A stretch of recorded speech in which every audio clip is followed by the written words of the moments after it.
Hi, welcome to Winging It and Winning, a podcast show where you will be motivated and encouraged to follow your dreams. According to the Amputee Coalition, there are nearly 2 million people living with limb loss in the United States. There are 181 wheelchair basketball teams in the NWBA. However, AMP1 is the only stand-up amputee basketball team in the nation. Their sole desire is to encourage others to follow their dreams. Please help me welcome the players of AMP1 basketball team. Hey, thanks for having us on. Thank you for coming on. I really appreciate your guys' time. And I really think it's important to get the word out about what you guys are doing. I interviewed one of your teammates a few months ago. And when he told me about AMP1, I told him I wanted to have some of you guys on to advocate and talk about what you guys are doing, because I think that a lot of people may not know about AMP1 and the impact that you guys are having on the community. So that's why I want to say thank you. So before we move forward, I want you guys to go ahead and introduce yourselves. Tell us a little bit about where you're at and how did you guys become part of this community? Go ahead, Richard, you can start. All right. Well, I can speak on behalf of AMP1. Thank you very much for having us on here. We're definitely excited to be here and share a little bit about who we are and what we do. My name is Richard Ramsey. On the AMP1 basketball team, I'm number 23 and a half. I am an arm amputee. I was born without my arm just below the elbow. So basically from my elbow down, I do not have any part of my arm. And having one arm and growing up, to me, was not much different than an experience that anyone with two arms would have. I knew nothing different. I learned how to do everything one hand, and though it may look different to, I guess, most people out there, to me, it's just what it is. So. Okay, thank you. Steven, do you want to go next? Yes. Yeah. Again, Steve Mosqueda, Riverside, California, born and raised. I am number 7 and a half. I actually became an amputee at 22 years old. And so I had to relearn everything and basically change my journey. To add to that, it was actually a blessing. It was a blessing. It took. Okay. How about you, Jovan? Cool. I'll tap in there. We'll wait for Steve to get his connection back. Yeah. But I'm Jovan Booker from New York, Long Island, New York. Born and raised. I am 27 years old, and I lost my leg at 10 months old. I was born with fibula hemimelia, which was a birth defect. I was born with 3 toes, and I was also missing parts in my tibia and my fibula.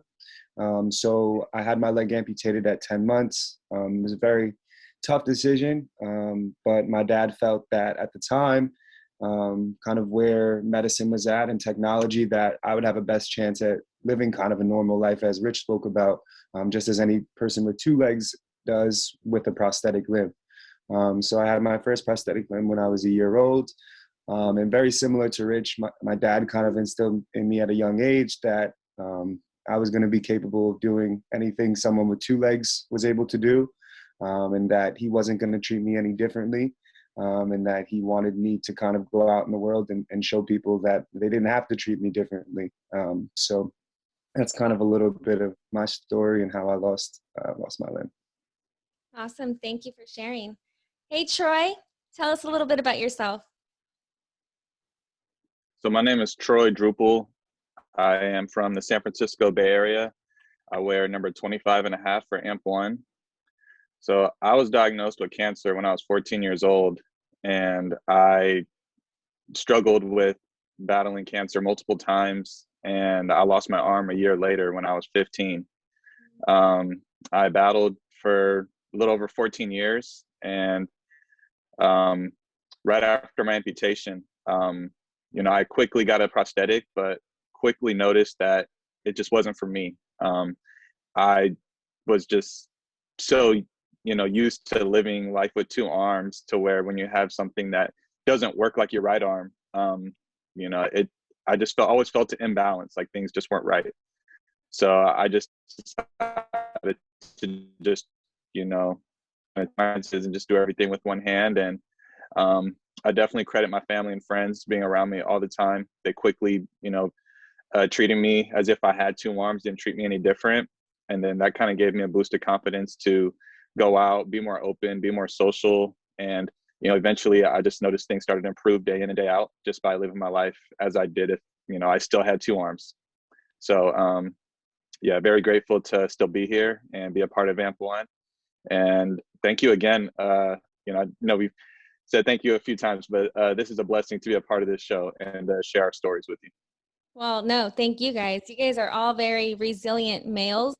And I think that we need more role models that are positive, especially males, and females. But when I encounter men who have encountered adversity, and I work with people who have an illness also, and I'm always instilling in them that everything is possible. There's no limitation. This is you have to find the good, because if you search hard enough, there's good in everything. And you guys are living testimony to that. So thank you guys. But yeah, we can thank each other, right? Like it's the gratitude goes both ways. So what motivated you guys to start playing basketball of all sports? What was it about basketball that motivated you guys to play that sport? Anyone can answer that one. Yeah, I'll start just because I was the first one to introduce myself. For me, growing up, sports was that way that I fit in. When you look at me, you can noticeably tell that I was different than other children.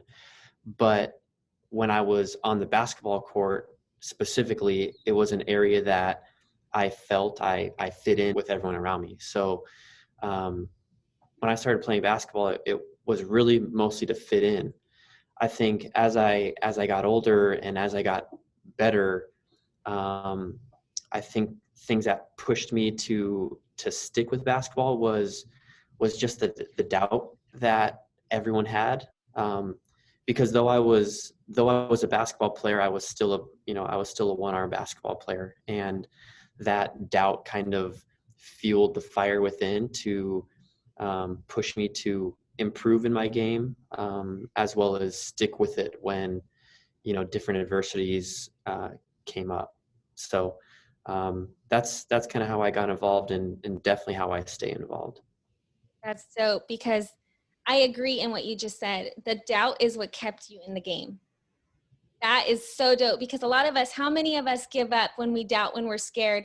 That's the easy thing to do, is just avoid it, because we're not obligated to do anything we don't want to do, right? For sure. So we do it, and part of us, when we do quit, we don't grow. So the fact that you stuck with it, I'm sure has improved your game tenfold. Well, I don't know. That's for your teammates to decipher. I don't know. But in watching you guys play, because I did watch some videos and I was like, dude, they are so good. I'm sure you didn't get like that overnight. You had to put in the work, right, Richard? So for sure, yeah. It's a constant battle when you look at people who have achieved greatness at their craft. Not one of them achieved that greatness just, they didn't just wake up and it happened. They worked their tail off. When you look at an amputee, not only do they have to wake up and work their tail off just because that's what you have to do to achieve that greatness, but most amputees are already at a disadvantage because of that. So yeah, I do think we all had to get up and we had to outwork everyone.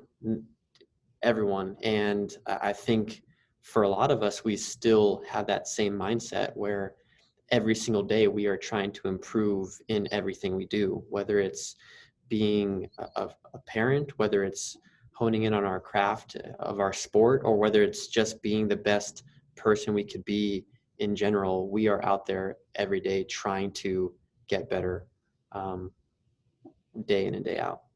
yeah, a good thing for not giving up. What about you, Steven? What encouraged you to start playing basketball as an amputee?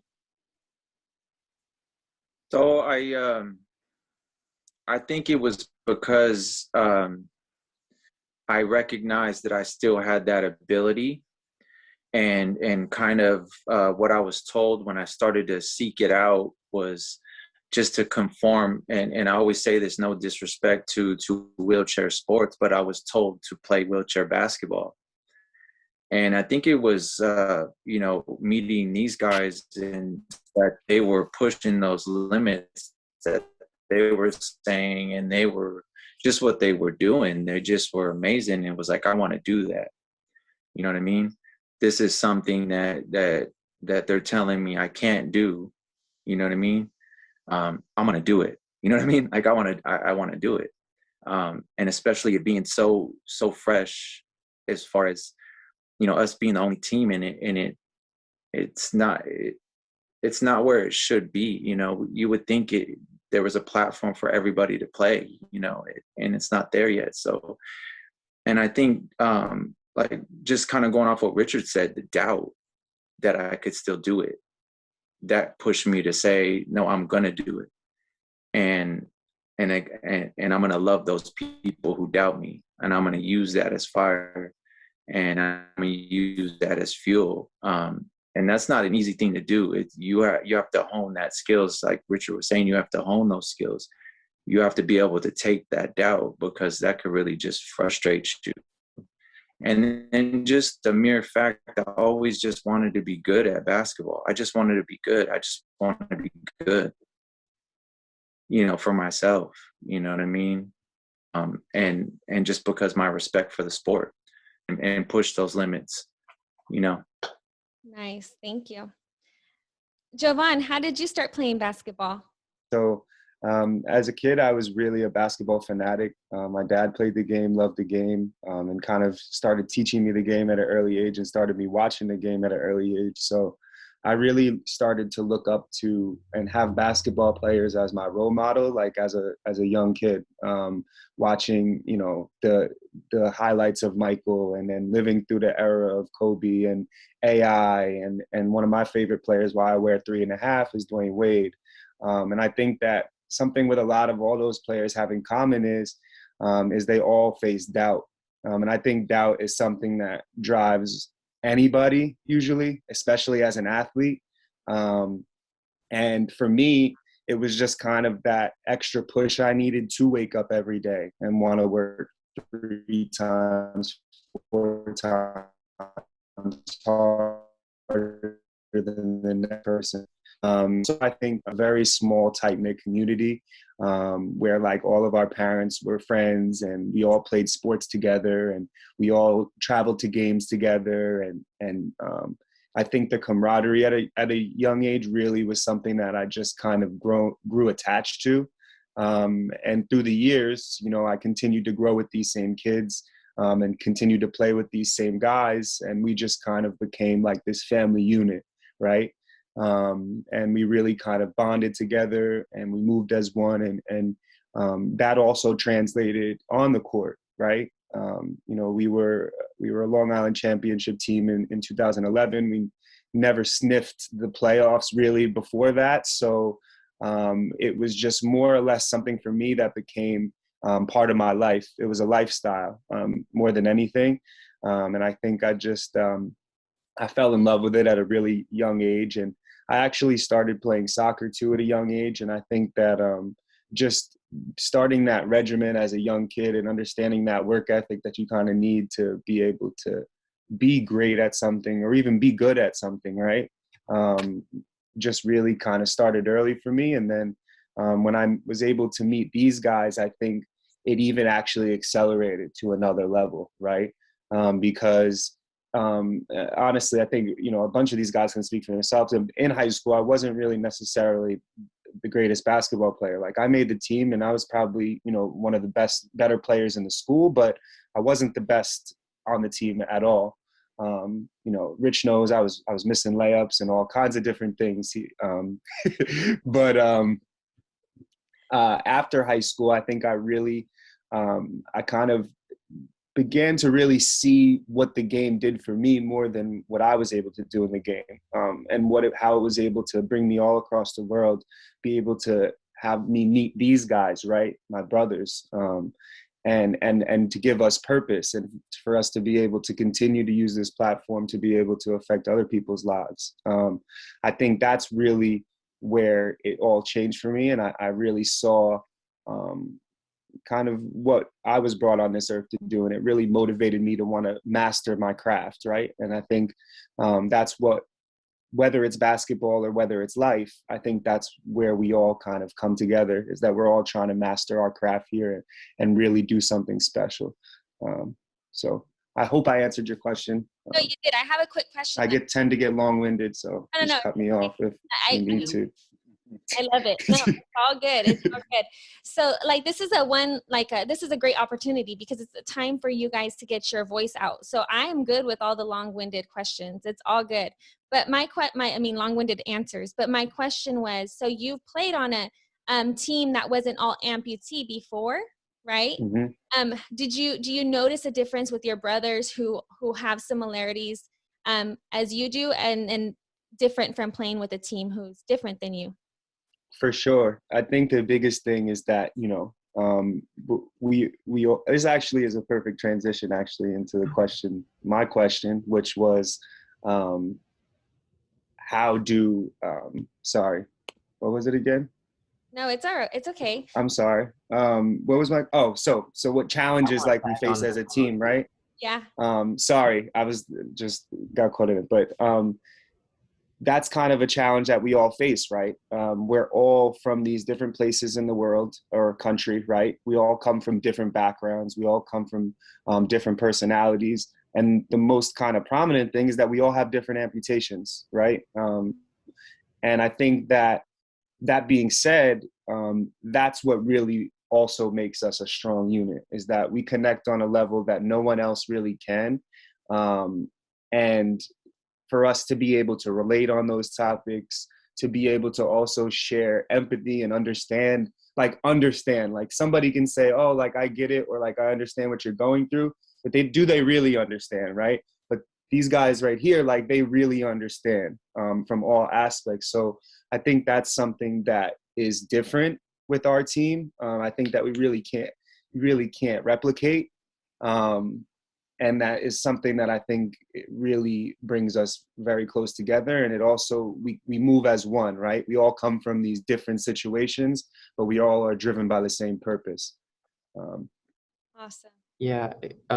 Sorry, Troy, I'm going to jump in here real quick, but just to echo Jovi, I think one thing that our AMP1 basketball team has that no other team does is that, like Jovi said, that understanding, where we immediately, the moment we all came together, we had a special bond, a bond that you can't really explain, a bond that you really only know if you have siblings, just because we just had that immediate connection because we've all been there and we've all experienced the same things, which are far different than a lot of other people would experience. So when I think about my experience on a team of what the world calls able-bodied players, we had to work to become a team. We had to work. It wasn't just immediate, but when AMP1 came together, we had such a strong bond and such a connection that the need to work to become a team wasn't there. It wasn't there. It was just immediate. So I think that's just something special that we have that not every team out there can have. Right. And can I piggyback off that, because the thing is too, is that you guys are all adults. So this is your choice to want to play on a team, a basketball team, as an amputee. This is your choice. So your drive is a lot more than somebody who's being forced to play by their parents or whatever it may be. So that's number one. And then number two, you guys have to seek out to be on this team. It's not just like anybody can be on, right? You have to try out. There's a process. So when you're on the team, it's because you want to be there, which probably made the work to become a good team like more flawless and easy because you guys all wanted to be there and you guys were all yearning to be part of a team. So that's good. Okay, When you Troy. love what you do, it doesn't feel like work. Right, exactly. Okay, Troy, sorry about that. We got a little off the road, but I wanted to hear a little bit about you and how did you become part of this? How was it for you to start playing basketball as an amputee? Yeah, so right after my amputation, I knew that basketball was going to be different. I looked at it almost like as a baby, trying to walk. It's like you really got to focus on shooting differently than you did before. I was very fortunate enough to, have a really good group of friends around me. The high school that I went to, I did not play on the team, but I was, our team manager. And our school at the time was considered a powerhouse in basketball. So all my friends, played varsity as sophomores. So they all played at a high level in college. So immediately, being the team manager, I got to go to all the practices and just hang out and just be a part of something like that. And quickly noticed, they would tell me to jump into the 3-man weave, to the scrimmages, to the one-on-ones. And yeah, even though I was slow, I was not that good at the time. I'm still getting used to having one hand. And understanding that they, believed in me and they, looked at me as somebody who they respected, it pushed me that much harder to know that, these guys don't give up on me. So I can't give up on myself. And, it's almost like when if you're playing in a game and you're, tired and gassed and you want to take a break, but your teammate's like, no, man, we need you. That's what it felt like. And that motivated me and pushed me that much harder to just work harder. And, day by day, they, were, not taking it easy on me either, but it's because that they didn't look at me any different. I didn't want them to let me get a wide open layup, and because they remembered what I played like before I lost my arm. So it was a sense of, okay, this is the new normal now. So I got to learn how to, go to my left, me and Richard are, one of the few arm amputees, on AMP1. And so we both know the first thing you see or the first thing you hear when you go on social media, when you see a one-arm basketball player, force him left, force him right. So that's constantly what you're working, just in the sense of, trying to outwork other people and prove everybody wrong that, you can play this game at a high level. So, and then after, meeting AMP1, of course, it just, like Richard said, it's the understanding that really got me, it's like you it's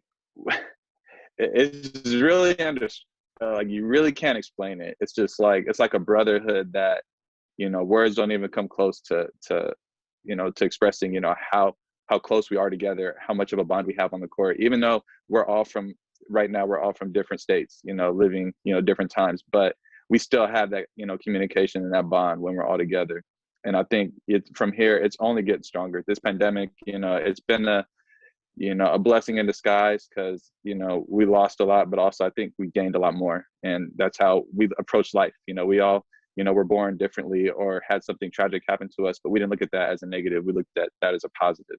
And that's, brought us closer together and is going to continue to drive us, as time goes on. Mm-hmm. Yep, that's awesome. And that's true. I completely agree with you saying when you said, this pandemic has brought so much loss. But again, with any other situation, if we just search hard enough for the positivity in a bad situation, we can find it.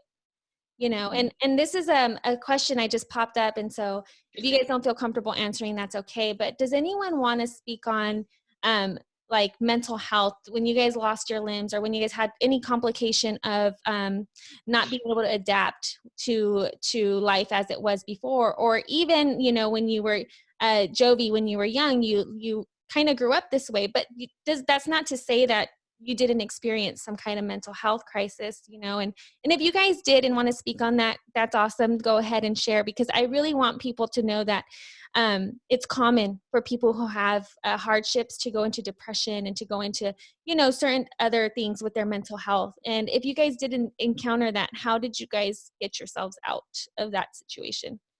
And again, you don't have to speak on it, but it's just a question that popped up because I do want to bring awareness to mental health and people who feel so helpless and think that this is not, their life as they had it or as they want it is not it, and they feel so helpless. So if you guys can give any advice on that. I'll go ahead and give a little brief on that. So with me losing my leg at 22, you know, that was a big deal to go through life, you know, with the leg, with, you know, normal, and then have an amputation. And the fact that I didn't know anybody that had an amputation, that I didn't know there were athletes out there, you know, I'll tell you right off bat, the first thing was like, man, no one's going to love me. You know, am I ever going to find love? Am I ever going to find a partner? You know what I mean? I felt like, no one's going to love me.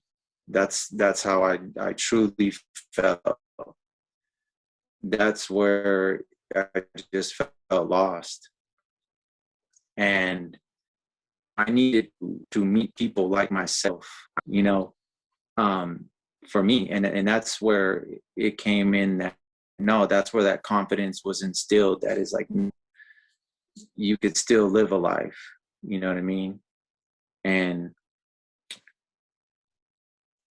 if someone truly loves you, you know what I mean, they're going to love you no matter what. Yeah. You know what I mean? So that was the biggest thing with me, was like, dang, dude, you know what? The love part. Yeah. I'll go ahead and say that. And you know what? I needed to see that there are people living life, you know what I mean? And you know what? There are really good people out there, and there's good women out there that will love you no matter what. No, go ahead, Joe. You know, I was just going to say, I think that, you know, for someone like me who started when I was 17, you know, and I looked up to a lot of these guys, you know, on these calls, or on my team and my brothers, I think when I was going through tough times and facing adversity, whether it was losing my dad or going through just different struggles at home, or whether it was something outside of home, whether it was in school or whether it was, you know, playing sports, whatever it may be. I think that for a long time, like kind of similar to how what Steve was saying, is I kind of felt alone, like in my thoughts and in my mind, and where kind of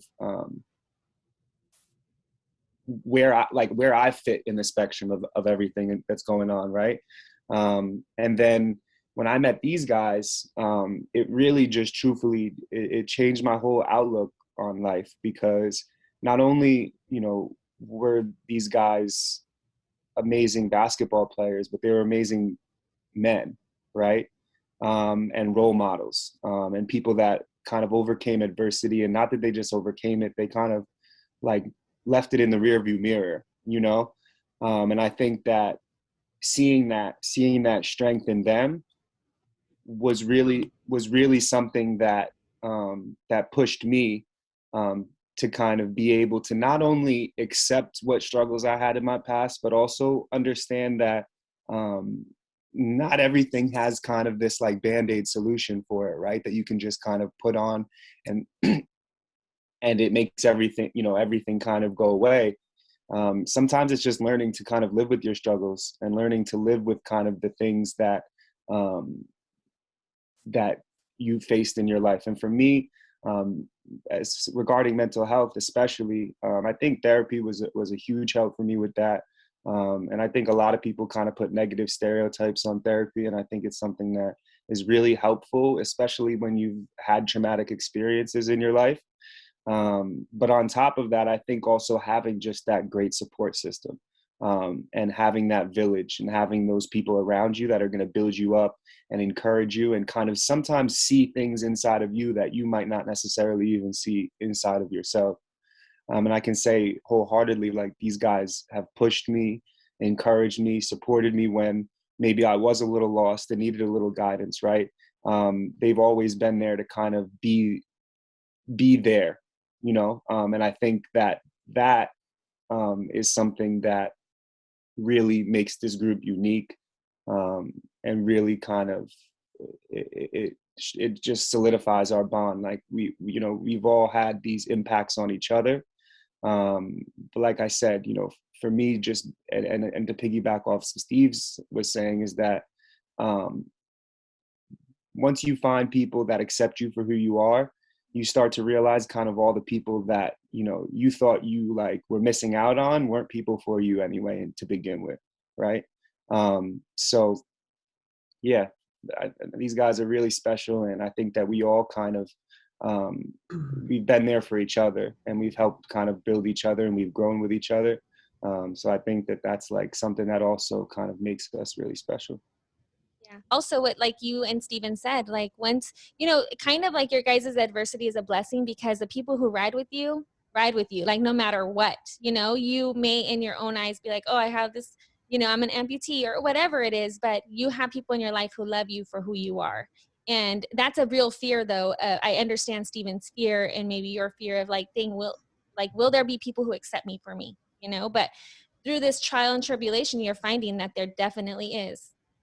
So that's, yeah. I think another couple of things to add in there. One of the hardest things I think for any individual to do is actually know who they are. Like for instance, like I know who I am, and because I know who I am, it kind of allows me to have the ability to be comfortable in my own skin. Now, without question, we probably all still go through ups and downs of being amputees in life. There's a lot of obstacles out there that we might not even consciously know are out there until we actually experience them, whether it's, you know, in sports, whether it's at work, whether it's, you know, being a parent. Those obstacles are there and potentially could be more pronounced for us as amputees. Myself personally, I think one of the big things that I would always do when I would get down is I would just think about kind of my faith in God, and how I truly feel that I am here for a reason, and that reason goes far above and beyond anything that I can even comprehend. So I just always try to remember that and think of, no matter what experience I'm going through, there's someone out there that I can be a light to. So I need to get up every day. I need to put on my big boy pants, so to speak, and push through it, making sure that in order to be that light, I'm going to be the best light that I can be. And again, it's not like I just wake up every single day and think that without any hesitation. There are always those hesitations or those mental blocks, but then it's kind of going from that faith in God to the support system that he's probably or potentially put in place, whether it's my parents, my wife, my teammates, my brothers, my family. I think that support system is a huge earthly strengthening that we all have, and it's why we automatically become so close to each other. So support systems are definitely important in that mental health. Yeah, Yeah, I think faith just is the one that kind of like really holds it all together. I think that just like having a strong foundation of faith and understanding that there is purpose in our lives, right? Like we all were given a gift. We all were given this, you know, in a sense, this like duty, right? To really not just live our lives for ourselves, but live to be able to kind of impact other people. So for sure. Love that Rich threw faith in there too. Yeah, Love definitely. you, Richie. Aw, he said, love you, Richie. Love you too, Joe. No, but I just want to say something real quick on that. When you said, you know, your tribe, your mom, your wife, your family, your brothers, everybody, right? And I think about the people who don't have a tribe. And what you guys are doing, you're being that tribe for people who don't have it. By doing this interview, by sharing your stories, by posting the Motivational Mondays on your Instagram. I follow that. I love that because you know what? I feel like you have a positive outlook. If you have something positive to say, spread it as much as you can, because there are people just wanting anybody to give them that motivation that they don't have in their circle and in their tribe and in their home. So that, like, I always want to emphasize the importance of our extended family, of our friends, of our people on the internet. Like, all of that has an impact on us. And it just takes one person to share a positive story and how they got out of it in order to like make something click in someone's head. Like, hey, you know what? If Troy can do it, I can do it. If Steven can do it, he's from my town of Riverside, I can do it. You know what I mean? Like, that's the whole reason why I wanted to bring you guys on and I share motivational stories, because I feel like I have we all who have this positive outlook have a moral obligation to spread positivity just as fast as people spread negative energy. You know, we got to combat that negative stuff. So that whole tribe thing like hit home to me. I'm over here breathing all hard because I'm excited because you got me like really like that hit home, you know? That again goes to say how important our family members and the people we surround ourselves around impact us. Sure, for sure. I think, you know, Jovi touched on it, but like we feel that we have a duty to be that inspiration to people. We're probably in a better spot than those 2 million amputees that you mentioned are here in the U.S. just because whether we had that support system growing up or we've found that support system now, we have this desire to not let anyone feel the way that potentially we felt when we were growing up at any given moment. And, you know, we've basically taken what the world sees as a negative and we've turned it into a positive. And that positive for us is a huge blessing. And we definitely want to be that for everyone else. Right. Awesome. Okay. So Richard, how has COVID affected the AMP1 program? Oh, COVID's affected a lot of different programs all across the world, unfortunately. I would say for us, one of the things that it's kind of put a big hindrance on is getting together safely and being able to play the sport that we love. However, I say that with the caveat it's actually also brought us closer together. When I think of pre-COVID times, we weren't having weekly lunchtime meetings just because we were all out doing something. We were all out playing basketball or you know, just filling our lives with things that take up lots of time. This COVID, though it's different state to state, it's kept a lot of us in and closer to home. And being in and closer to home has given us the time to actually sit down and figure out ways that we can make more of a difference than we already have. So that the COVID thing has definitely hindered the actual physical basketball playing for most of us, but it's opened up new doors for us getting together and trying to solve the numerous problems that life may present. So have you guys adjusted just with doing the Zoom calls and just trying to stay connected that way? Right? Yeah, absolutely. You know, so again, going back to it's kind of opened more doors. Just next weekend, actually, we're going to be leading a basketball clinic virtually. And that basketball clinic could have people from all over the country just jumping on their computer and partaking in it, where if we were in a non-COVID environment, we'd be having that basketball clinic in a certain state at a certain location that would potentially close doors for certain participants just because they couldn't get to the place at a given moment. So yeah, it's definitely it's definitely made us think differently about how we do things, how we inspire, how we motivate, how we educate. But that challenge is nothing new to us. It's just in a different way, and it's definitely something that we are overcoming, like it's our in our nature.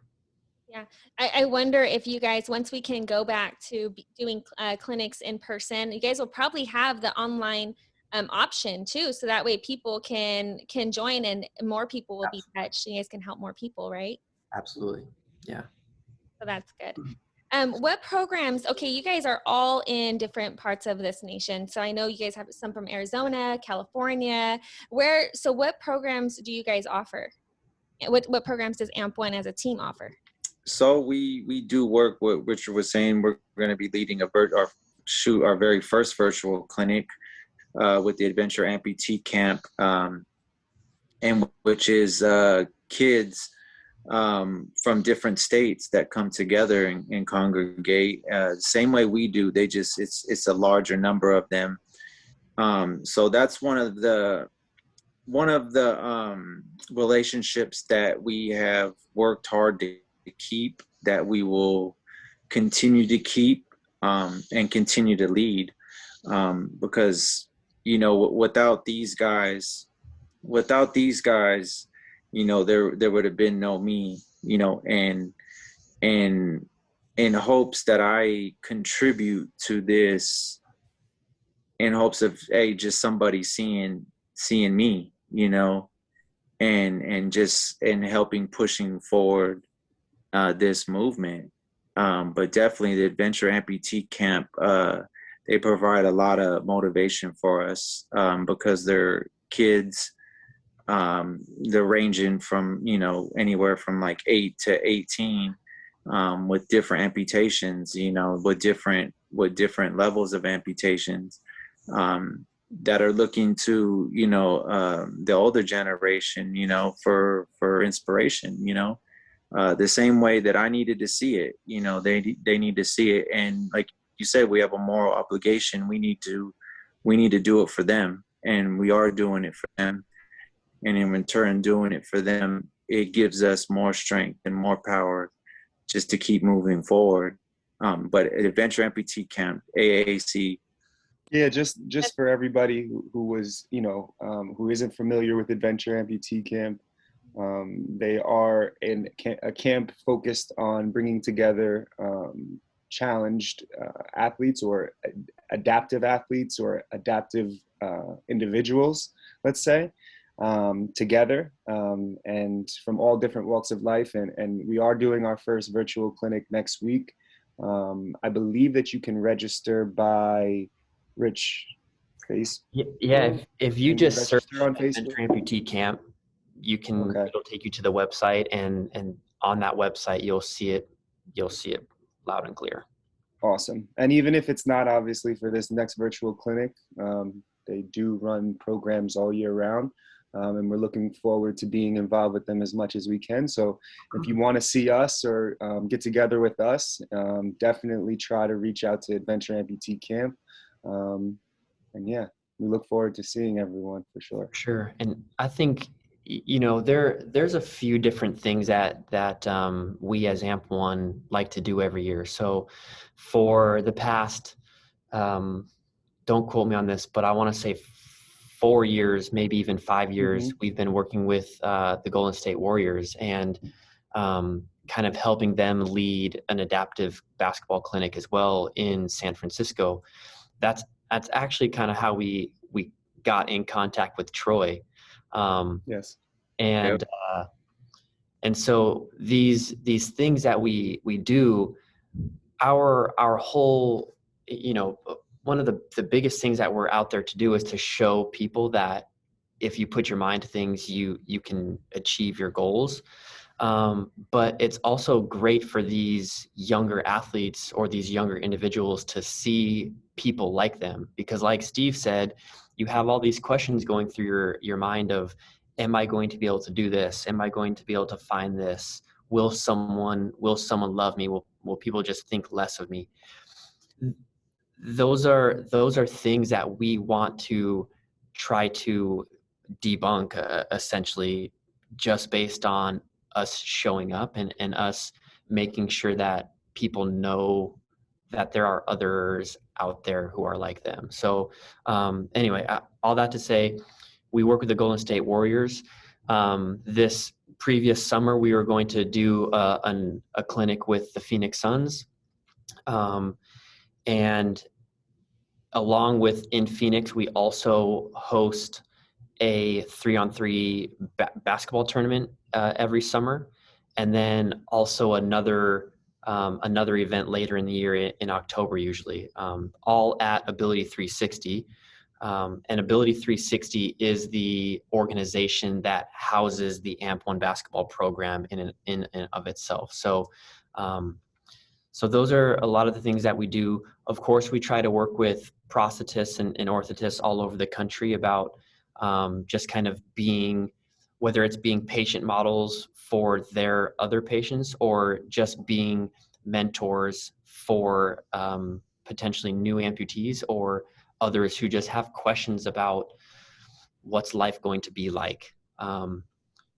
Because of the vast array of all of our amputees, we can almost always put someone in contact with an individual that has questions based on the type of amputee that individual may be. So anyway, we just wanted to try to reach as many people as possible, and through these different programs that we either host ourselves or we help out with, it's just a great way for us to do that. Yeah, that's awesome. So you guys are involved with the Adventure Amputee Camp, which is amazing. And we will put the link to that camp, even if we, because I might release this after your guys' program that you're having this week, but it's still good because they'll get upcoming info, right, of what's Perfect. next. Yep. So that's good. I'll put the link on this, in the description, but also connect Ability 360, because you guys are under Ability 360 and they offer other programs too for people who might not, want to play basketball, but they have other sports they're interested in. So I'll connect the information for Ability 360 too. Awesome. Yeah. Thank you. You guys are busy men out there. And I see a lot of you guys as the models. I was like, do they have to be a model to play basketball? Because you guys all have that model look, You guys can do both. Like, you hear that, Steve? You hear that, Steve? No, you're the model, Rich. Let's bring up the picture. JT, young JT, let's bring it up. Let's bring it up. Let's bring it up. Let's talk about it. No, you guys are all very photogenic, so that's awesome. Including you, Troy. You're quiet over there. I see you. Okay, so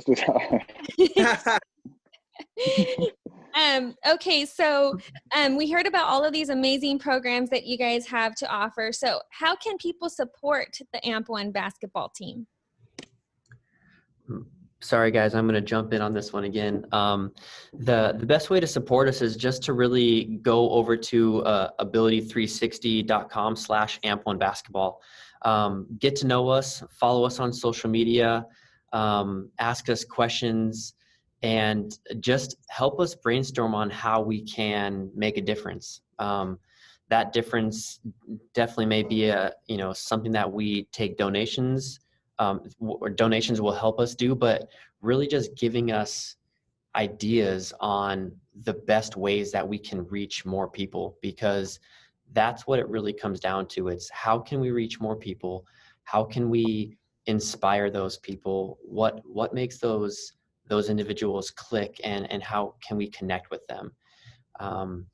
But doing that through Ability 360 .org/AMP1basketball, and then connecting with us on social media is definitely a huge help, and we love to connect with our people. Yeah, that's awesome. So I'll also put all of your guys' info in the details. That way people can get more information and support and help. I know that Ability 360 is a nonprofit too. So do people that when they donate to Ability 360, do it help support all of the programs they have? Is that right? Yes. Yeah, there's two ways to do it. You can definitely make a donation to Ability 360, and then Ability 360 will take that donation and disperse it amongst its programs. But if you do want to donate to a specific program, you just make that note during your donation, and that money will in fact go to the program that you want it to. Okay, perfect. Awesome. So, Troy, I have a question for you. How can people join the amputee team? How can they join AMP1, not the amputee, but how can they join your guys' basketball team? So I'll kind of relate it to how I got involved. I met AMP1 at the UCSF Amputee Basketball Clinic in San Francisco.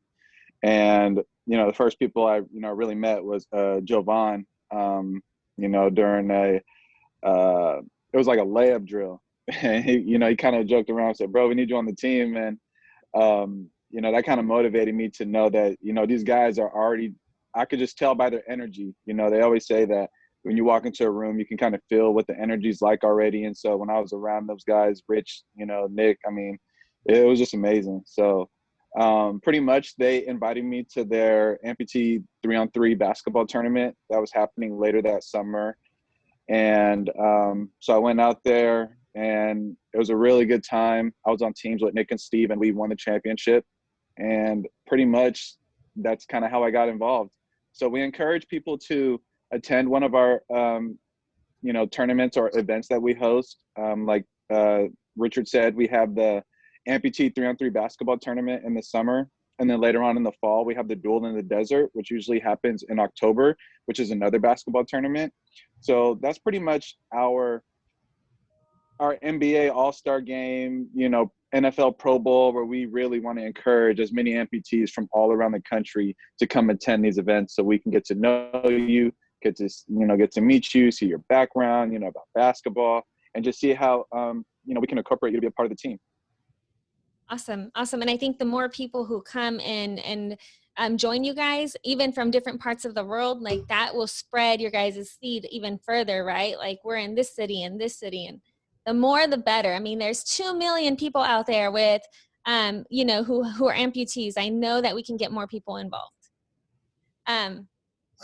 Okay, so you guys, how has being on the AMP1 basketball team changed your life? It definitely gave me hope.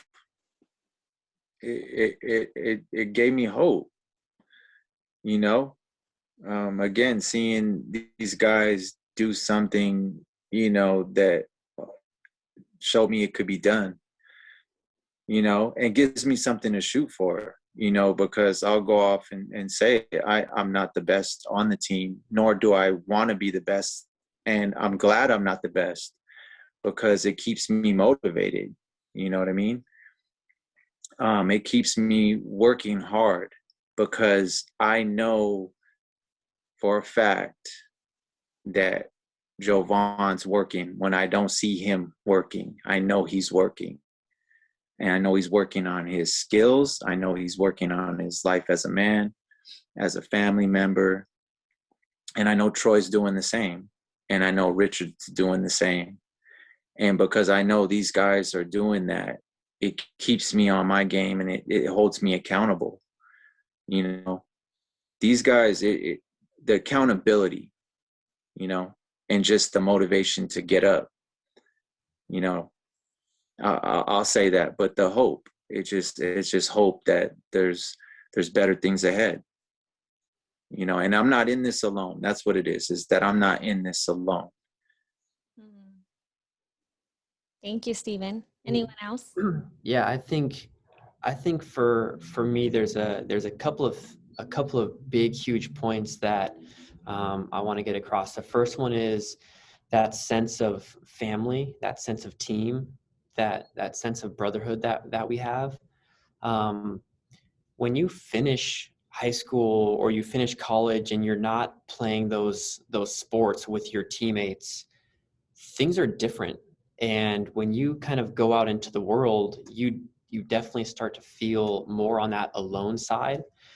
And I know for me, though it wasn't necessarily the alone side of I'm the only amputee out here, but it's that I don't have my team around me any longer.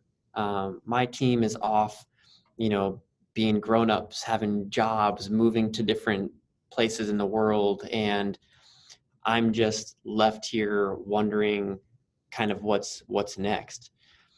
I found AMP1 in 2012, and I specifically found AMP1, or I found AMP1 because I was looking for ways that I could connect with other individuals, and again, going back to be a light. I saw too many people getting down in life when faced with adversity, and I didn't want to continue to see that without doing something about it. So I fortunately found AMP1 who was in fact doing something about it. And by the way, they were all amputees. And by the way, they played basketball.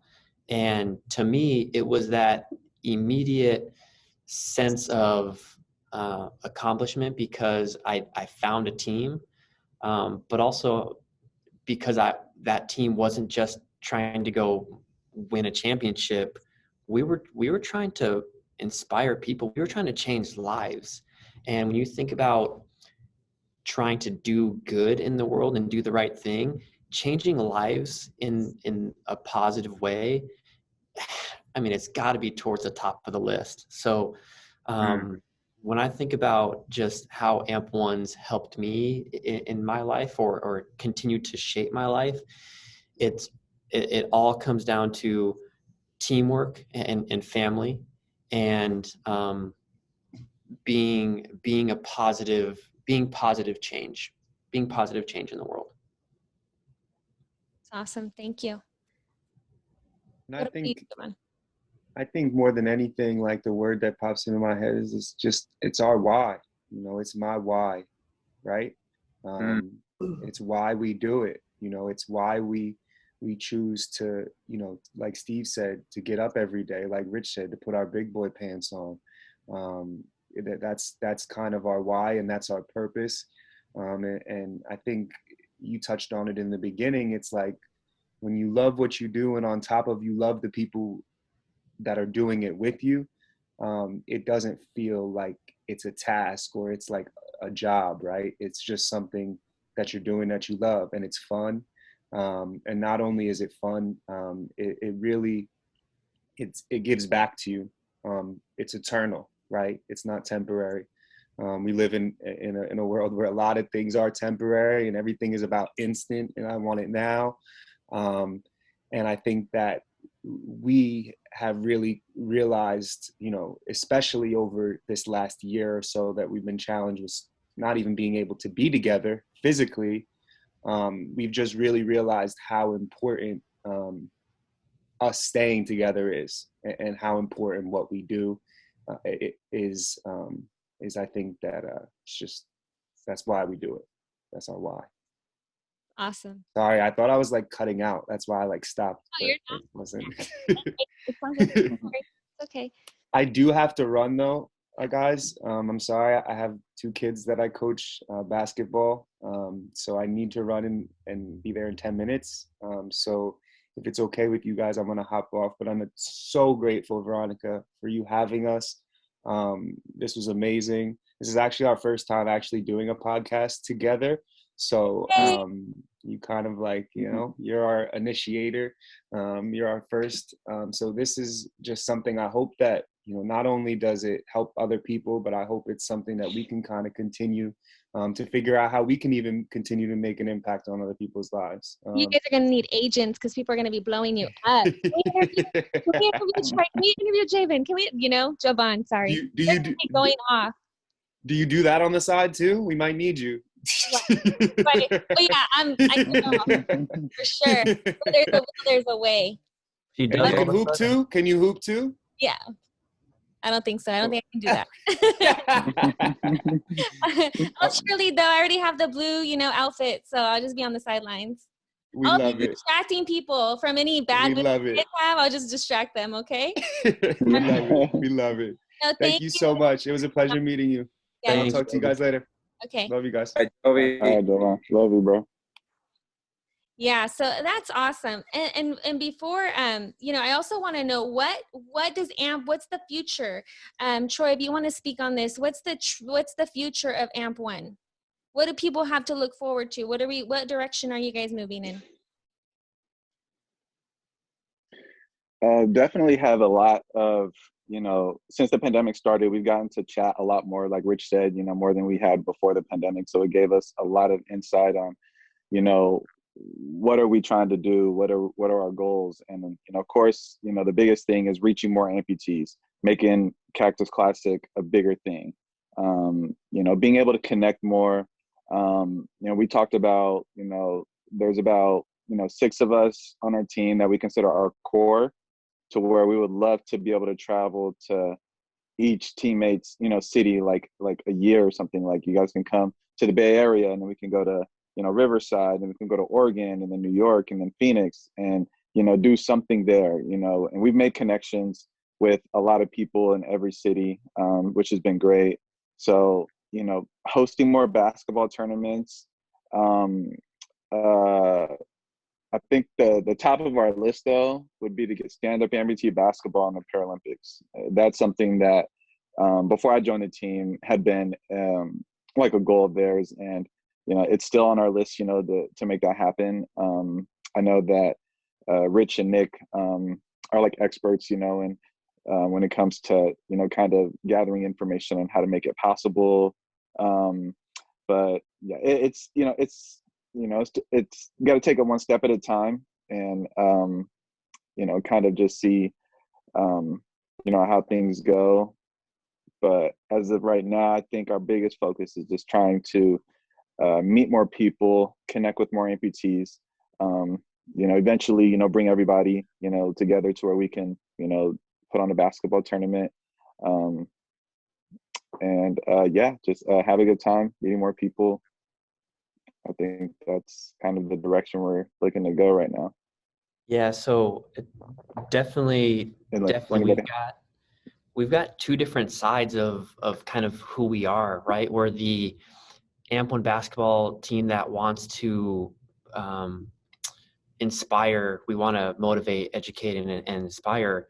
And at that same time, we're also that amputee basketball team that wants to just destroy anyone that wants to challenge us in terms of competition. Yeah. So definitely don't get anything twisted.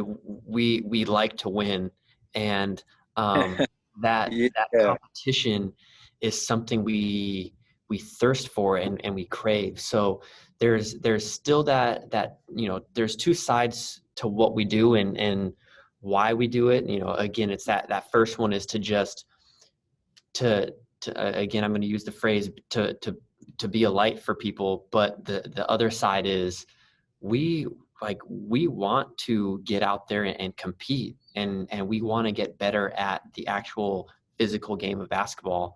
So doing that on the stage that potentially could be something like the Paralympics is absolutely something that we are trying to strive for, and hope that we can reach enough people in order to bring them to the sport so we can get closer to that goal. Well, I just want to say that you guys even being on this platform, doing not the winging it and winning platform, but being in the area and what you guys are doing on AMP1, having that team, sharing your skills, like you guys are already on your way. Like I feel like you guys are already making steps towards that direction. You know what I mean? You guys are big advocates for that. And just as long as you guys keep on sharing your dreams and advocating at a higher level to make it happen, it's only a matter of time. Hopefully you'll see it in your time where you're still playing and all of that. But if not, happens down the road, you guys are setting the foundation for that work to be done. You guys are laying the concrete. So that's amazing. And I hope you guys know that, I mean, I'm sure you do, but you don't need me to say it. But, I think that you guys are doing great work with your guys' team and what you're doing, spreading positivity. Thank you. Appreciate it. Well, you guys, time is one of the best and most precious gifts you can give someone. So thank you for gifting me with your time today. Absolutely. Thank you for And that's what No, your yeah, thank you. Really appreciate it. Veronica, thank you. You're welcome. Well, today I had the privilege of interviewing 3 amazing men who not only had encountered adversity, but they didn't let anything get in the way of them playing the sport they love. And while doing so, they're encouraging others to do the same. Remember that winging it and winning is a mindset, and only you have the power to create your best life. Thank you, and until next time, talk to you later. Bye-bye.